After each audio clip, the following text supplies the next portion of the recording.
मनुष्यों के बीच आकाश के नीचे कोई दूसरा नाम नहीं दिया गया जिससे उद्धार संभव हो। संसार में तमाम देवी देवता, गुरु, महात्मा, संत, सन्यासी, पीर, पैगंबर, ज्ञानी, तत्वदर्शी आए, सबने ज्ञान बांटा, लेकिन यीशु ने अपना जान दिया है। यीशु मसीह क्रूस पर आपके पापों के लिए लहूलुहान हुआ है। जब तक आप परमेश्वर के वचन को नहीं पढ़ेंगे, आप कदापि जान नहीं पाएंगे कि आप पापी हैं। रोमियो 3:23 कहता है, सबने पाप किया। बड़े बड़े संत महात्मा मेरे पास आते कहते, हमने पाप नहीं किया। हम तो महात्मा लोग हैं, हम तो ज्ञानी लोग हैं, हम तो शास्त्री और फरीसी लोग हैं, हमने कौन सा पाप किया है? तुम्हारी बाइबल में लिखा है सबने पाप किया है, तुम मानो, ये तुम्हारी बाइबल है। लेकिन मैं परमेश्वर का धन्यवाद देता हूं कि परमेश्वर ने हमारे भारतीय बाप दादाओं से बातचीत की है और भारतीय संतों को आगाह किया है कि हम पापी हैं। पापम पापात्मा पाप कर्मा पाप समात्राहिमा में पुंडरक्षाम सर्व पाप हरे हरे। वैष्णव ब्राह्मण प्रार्थना मंत्र, परमेश्वर मैं पापी हूं और मैंने आपकी दृष्टि में पाप किया है। संत डोंगरे जी महाराज भागवत रहस्य में कहते हैं, हर व्यक्ति ने जो इस स्थान पे है, जो इस पृथ्वी पर पैदा हुआ है, उसने मन और वचन और कर्म से पाप किया है। कोई नहीं कह सकता कि मैंने पाप नहीं किया। अस्तोमा सद्गमय तमसोमा ज्योतिर्गमय मृत्युमा अमृतगमय, हम सभी असत्य में थे। भारतीय दर्शन के 33 करोड़ देवी देवताओं के होने के बाद भी भारतीय दर्शन इस बात की प्रार्थना को पुकार रहा है, हम असत्य में हैं, हमें सत्य में लेकर चलो। हम अंधकार में हैं, हमें ज्योति में लेकर चलो। हम मृत्यु में हैं, हमें अमर जीवन के लिए लेकर चलो।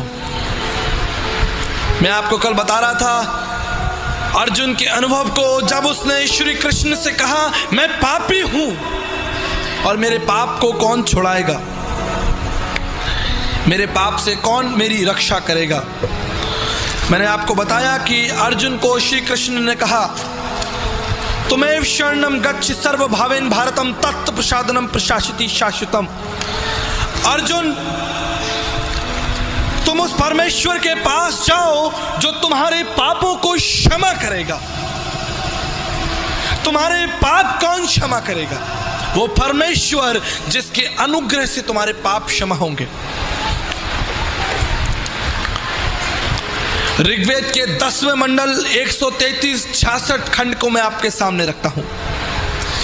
परमेश्वर, आप महान परमेश्वर हैं, आप हम पर दया करिए और हमारे समस्त पापों को हमारे जीवन से दूर करिए।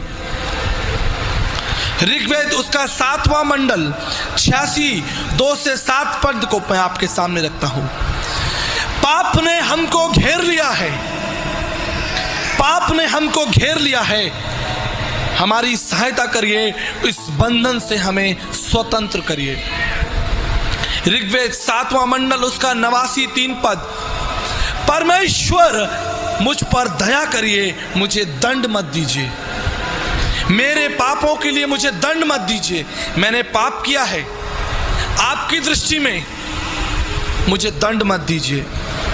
ऋग्वेद 7:89 में लिखा है, आपकी दया से मैं शुद्ध हो जाऊंगा, आपकी दया से मैं बच जाऊंगा।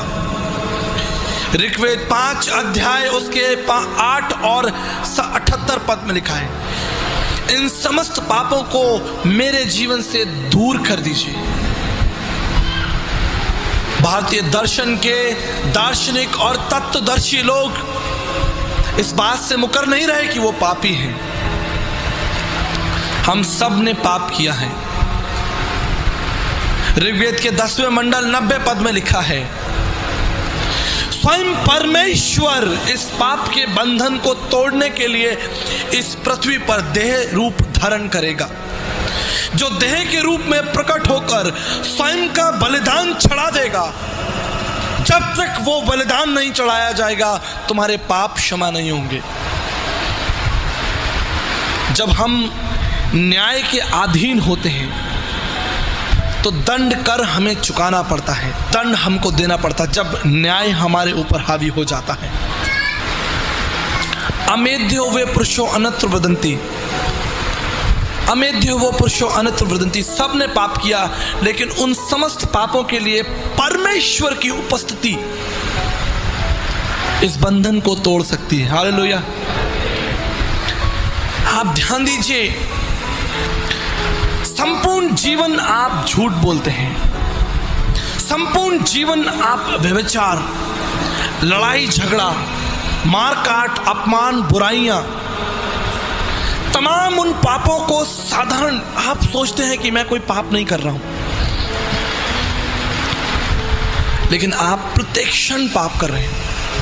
यहोवा परमेश्वर की दृष्टि में, चाहे आप माने ना माने, आप किसी भी जाति, समाज, कुल, भाषा, क्षेत्र, रंग रूप के क्यों ना हो, आप पाप के अधीन हैं।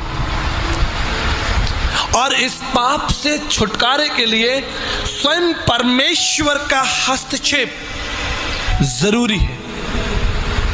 देवानुग्रह हेतुक्रम, उस परमेश्वर की मांत्रिक उपनिषद, उस परमेश्वर के अनुग्रह से ही तुमको पाप से क्षमा मिलेगी, दूसरा कोई रास्ता नहीं है।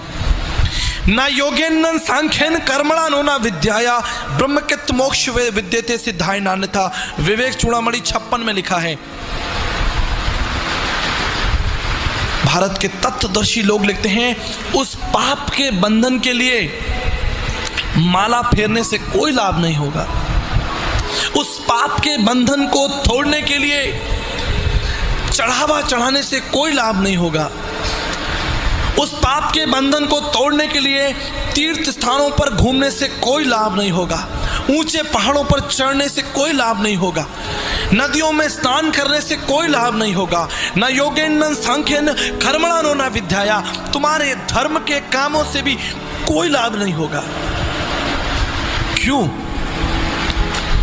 क्योंकि मनुष्य स्वयं अपने पाप के बंधन को नहीं तोड़ सकता। अगर स्वयं मनुष्य अपने पाप के बंधन को तोड़ सकता तो परमेश्वर को मनुष्य रूप धारण कर इस पृथ्वी पर भयंकर मौत को सहने की कोई आवश्यकता नहीं होती।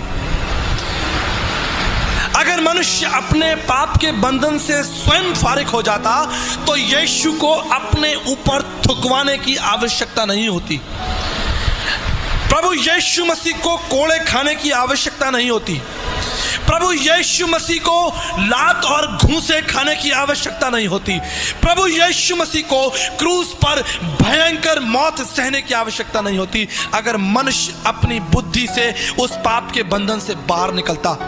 आदि में वचन था, वचन परमेश्वर था और वचन देदारी हुआ। वचन इसलिए देदारी हुआ कि वो तुम्हारे पापों को तुम्हारे जीवन से दूर कर दे। देखो, ये परमेश्वर का मेमना है जो जगत के पापों को उठाकर ले जाता है। यही तो प्रार्थना कर रहे हैं ऋग्वेद के लिखने वाले कि परमेश्वर आप दया करिए, आप हस्तक्षेप करिए, आप मेरे पापों से मुझे स्वतंत्र करिए, आप मुझे इस पाप के भयंकर चक्र से बाहर निकालिए। मौसम कौन कुटिल खलकामी, पापी कौन बड़ो है मुझसे, सब पततन में नानी, सब पापों में अधिक पापी मैं हूं। गीता के 3 अध्याय 13 पद में लिखा है, यज्ञ शिष्टान्य संतो मुच्यते सर्व किलश। जब तक परमेश्वर यज्ञ नहीं करेगा, जब तक स्वयं परमेश्वर यज्ञ नहीं करेगा, तब तक मनुष्य जाति के लिए उद्धार का द्वार नहीं खुलेगा। ये यज्ञ क्या है और इसे परमेश्वर कैसे करेगा? तद रक्तनम परमात्मनम पुण्यदान बल्याग्नम सर्व पाप परिहरो रक्त प्रक्षणम मावश्यम। जब तक परमेश्वर स्वयं अपना लहू ना बहाए, ध्यान दीजिए, जब तक स्वयं परमेश्वर का लहू नहीं बहेगा, मनुष्य जाति के पाप का बंधन नहीं टूटेगा। ये बाइबल में नहीं लिखा है, बृहदारण्यक का उपनिषद में लिखा है। समस्त मानव जाति के पापों के लिए स्वयं परमेश्वर को महायज्ञ करना पड़ेगा। यज्ञ शिष्टान्य संतो सुमच्यते। अपने बच्चों के छुटकारे के लिए, संतों के छुटकारे के लिए परमेश्वर का यज्ञ। आप समझ रहे हैं कौन है वो परमेश्वर और कैसे वो मेरे पापों को क्षमा करेगा? कैसे मैं जानूंगा, कैसे मैं समझूंगा कि वो परमेश्वर कौन है? जाकी रही भावना जैसी, तितवाने देखी सूरत तैसी। जिसकी जो समझ में आया उसने ईश्वर को बना दिया। किसी ने लाल कर दिया, किसी ने पीला कर दिया, किसी ने 10 हाथ लगा दिए, किसी ने 12 हाथ लगा दिए, किसी ने धनुष पकड़ा दिया, किसी ने चक्र पकड़ा दिया, किसी ने गदा पकड़ा दिया। मित्रों, मैं आज की शाम आपके सामने एक प्रश्न रखना चाहता हूं। अगर आप सोचते हैं कि आप पापी हैं और आप न्यायकर्ता के पास जाएं और न्यायकर्ता के हाथों में तलवार हो, न्यायकर्ता के हाथ में गदा हो, न्यायकर्ता के हाथ में चक्र और त्रिशूल हो, क्या आप उसके समीप जाएंगे? क्या आप उसके समीप जाने का प्रयास करेंगे? मानवीय भावनाओं में एक बार सोच कर देखिए। जब आप छोटा सा पाप करते हैं तो आप डरने लगते हैं। ज्यों ही आप पाप करते हैं आपका हृदय कंपित होने लगता है। कभी देखिएगा ध्यान से, अगर आपने कोई पाप किया हो और आपकी छोरी, आपकी बुराई पकड़ ली जाए, आपका हृदय कंपित हो जाएगा, आप डरने लगेंगे। कौन है जो उस पवित्र परमेश्वर के निकट खड़ा हो सकता है? कोई है? कोई अपनी धार्मिकता, अपनी बुद्धि, अपने विवेक के साथ परमेश्वर के सामने खड़ा हो सकता है कि परमेश्वर मैंने पाप नहीं किया? वो आग है, क्षण भर में आपको भस्म कर देगी। हम सिर्फ परमेश्वर का एक रूप देखते हैं कि परमेश्वर प्रेम करने वाला परमेश्वर है। परमेश्वर का केवल हम एक रूप देखते हैं कि वो दया करने वाला परमेश्वर है। लेकिन मैं आपको आज की शाम बताना चाहता हूं, वो अगम्य आग है जो आपको पल भर में भस्म कर देगी। आप एक क्षण उसके सामने नहीं खड़े रह सकते। जिस अवस्था और जिस पाप का जीवन लोग जी रहे हैं, क्षण भर भी आप परमेश्वर की पवित्रता के सामने खड़े नहीं हो सकते। और अगर उसके हाथ में गदा, त्रिशूल, भाला है तो आप दूर से ही कांपने लगेंगे। क्षमा की पहचान क्या होती है? क्षमा की पहचान क्या होती है? क्षमा की पहचान आंखों से झलकती है, प्रेम से झलकती है, चेहरे से झलकने लगती है कि ये व्यक्ति मुझे क्षमा करने आ रहा है या मुझे मारने आ रहा है। आप उसके चेहरे और हाव भाव को देखकर पहचान लेंगे कि वो आपसे प्रेम करने के लिए आपके पास आ रहा है या आपको मारने के लिए आ रहा है। यीशु क्या लेकर आया? भला यीशु त्रिशूल लेकर आया आपके पास? सीधे हाथ पसारे हुए यीशु राजा बुलाता है। सीधे हाथ पसारे हुए वो यीशु राजा आपको बुलाता है। वो कहता है कि मैं तुम्हारे पापों को क्षमा करता हूं। उसने कहा, पुत्र तेरे पाप क्षमा हुए। लेकिन दुख की बात है कि आज इस प्रभु यीशु मसीह को लोग नहीं जानते। कल मैं आपको बता रहा था, बाइबल के पुराने नियम में 44 बार 44 टाइम्स प्रभु यीशु मसीह का सुंदर वर्णन मिलता है। यद्यपि पूरी बाइबल प्रभु के सच्चाई, प्रेम और प्रभु की दया और प्रभु के कारणों से भरी है, लेकिन पुराने नियम में 44 बार प्रभु यीशु मसीह का इस पृथ्वी पर आना, उसके पैदा होने का स्थान, उसके मरने का स्थान, उसके जीवन का पूरा रूप 44 टाइम्स सुंदर तरीके से लिखा है। पुराने नियम में, यीशु मसीह के आने से पहले, जबकि ये एक यहूदी धर्म ग्रंथ है। लेकिन लोग जानते नहीं हैं, बाहर लोग जानते नहीं हैं, बाइबल ईसाइयों का धर्म ग्रंथ। बाइबल मतलब ईसाइयों की किताब, लोगों को कुछ नहीं मालूम। लेकिन आपको जानकर आशीष मिलेगी, 37 टाइम, 37 बार भारतीय दर्शन के वेद पुराणों में यीशु मसीह का उल्लेख आया। आमीन। 37 टाइम प्रभु यीशु मसीह का सुंदर वर्णन आया है। जो प्रभु को मिलबो चाहे, खोज शब्द में ले। गुरु नानक साहब ने कहा है, जो परमेश्वर को ढूंढना चाहता है वो उसको कहां ढूंढ ले? शब्द में, वचन में ढूंढ ले, क्योंकि आदि में और वचन देहधारी हुआ।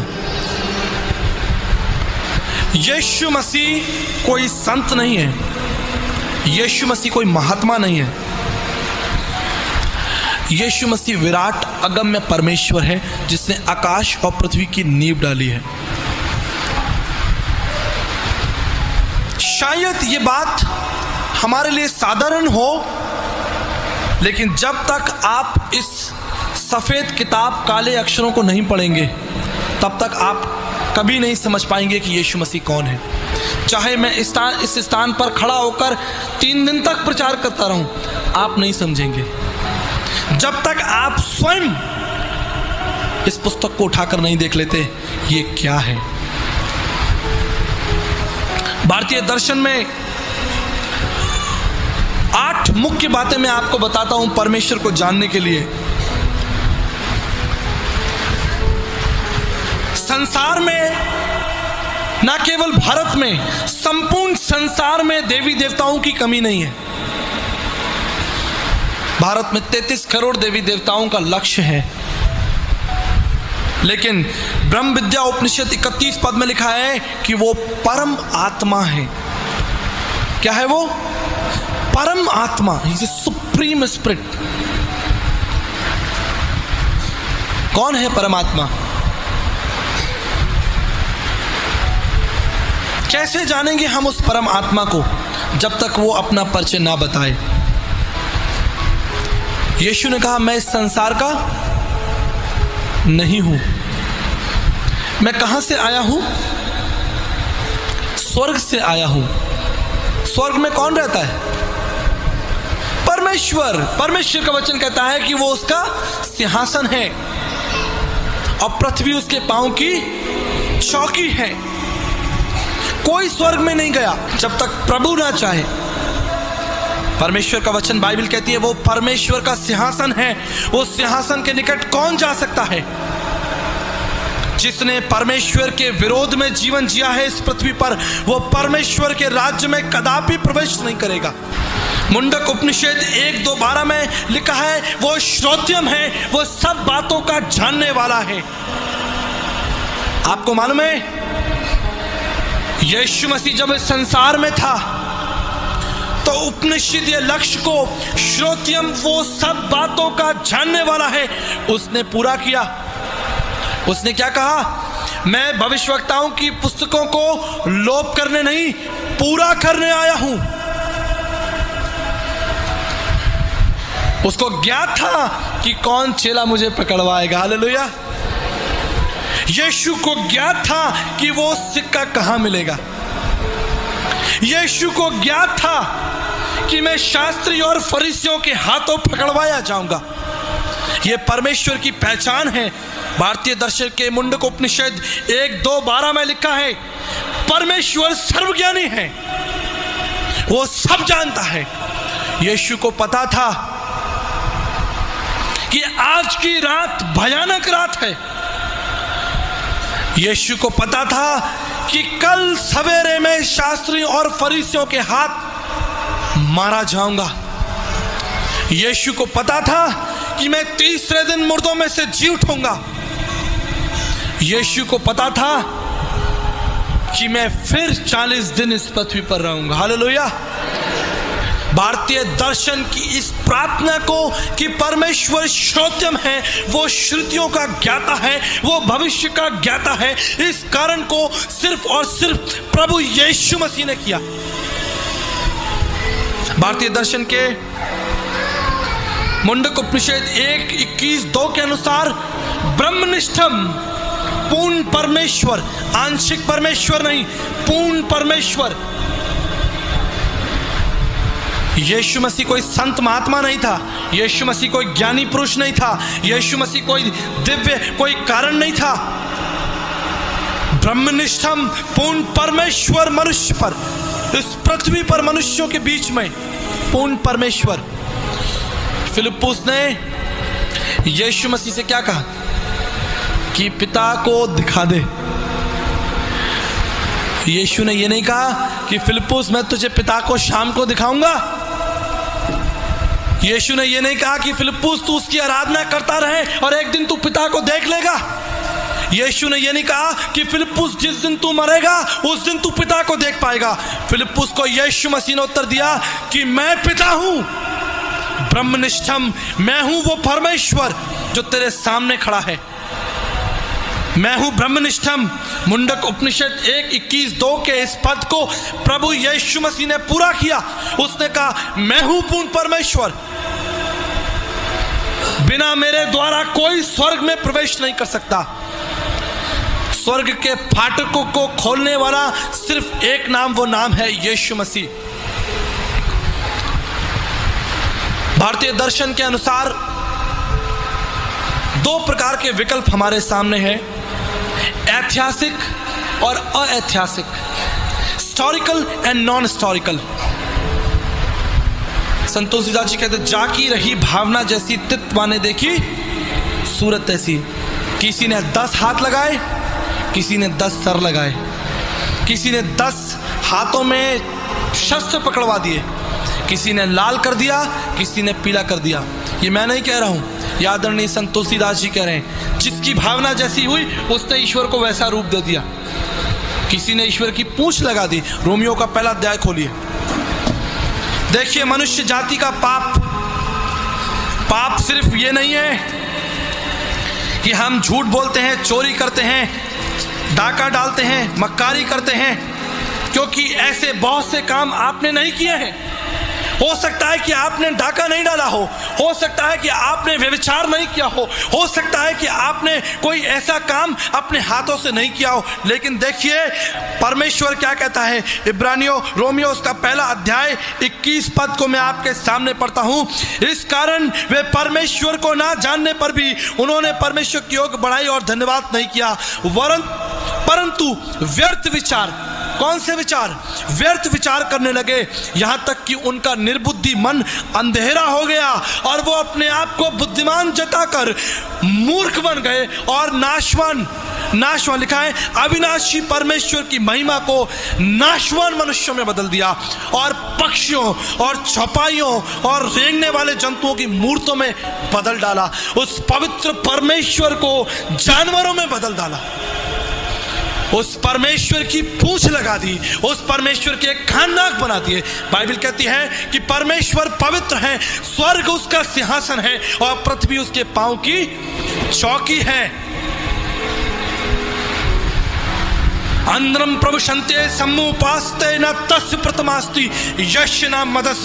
यजुर्वेद 3:23 में लिखा है, गीता 7 अध्याय 22 पद में लिखा है, खबरदार कि तुमने परमेश्वर के साथ खिलवाड़ किया, खबरदार कि तुमने परमेश्वर की प्रतिमा बनाई, खबरदार कि तुमने परमेश्वर को पत्थरों में ढूंढा। लिखा है अंधरम प्रविशन्ते, संपूर्ण जीवन काल तुमको अंधकार में जिताना पड़ेगा। संपूर्ण जीवन इस पृथ्वी के बाद तुमको उस अंधकार में जीना पड़ेगा अगर तुमने परमेश्वर की महिमा को छेड़छाड़ की। अंधरम प्रविशन्ते समुपासिते न तस्य प्रतिमास्ति यश नाम मदस। परमेश्वर जो पवित्र है, तस्य प्रतिमा उसकी मूर्ति नहीं होती, जो पवित्र है, जो निष्कलंक है, सर्वव्यापी है, आत्मा है। He is the most high. You cannot dare to imagine. आप उसको लाल और पीला नहीं कर सकते मेरे मित्रों।